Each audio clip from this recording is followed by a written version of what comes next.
driver. Uyu nguyu rero akaba ari ku mwanya wa karindwi mu bantu baje mu Rwanda, akaba rero yarabaye world champion imyaka 7 ikurikiranya, akaba rero yaranasuye u Rwanda mu mwaka wa 2022 agasura n'ingagi. Didier Drogba ku mwanya wa 8. Didier Drogba rero yabaye umukinnyi w'umupira w'amaguru w'ikirangirire ku isi hose, yakandagiye mu Rwanda inshuro zigiye zitandukanye, ndetse ubwo aheruka yitabiriye umuhango muri 2022 wo kwita izina abana b'ingagi ayita ishami. Let's go ku mwanya wa 9, Shawn Mendes.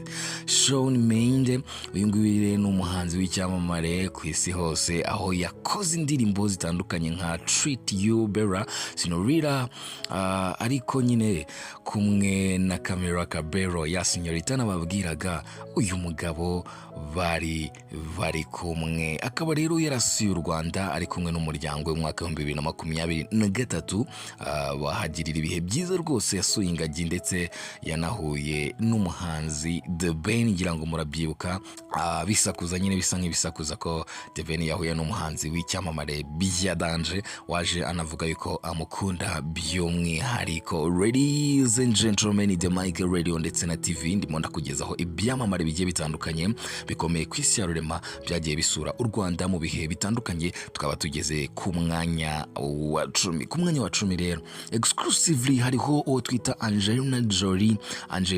Akaba ari umugore njyewe nyine nikundira personally kubera yuko ni umukinnyi wa filimi uzwi cyane ku isi hose. Yakinnye muri filime nka Mr. and Mrs. Smith, akina muri Tom Raider n'izindi nyinshi zigiye zitandukanye. Akaba akora rero muri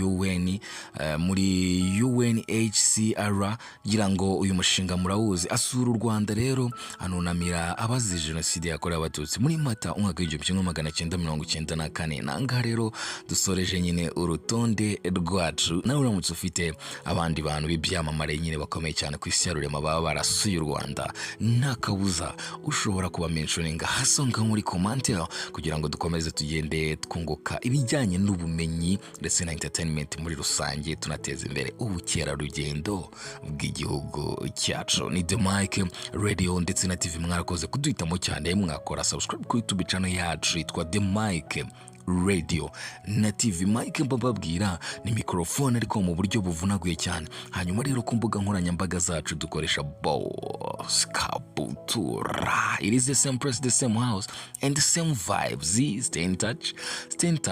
Amakuru yo arakisukiranya. I love you so much, ladies and gentlemen.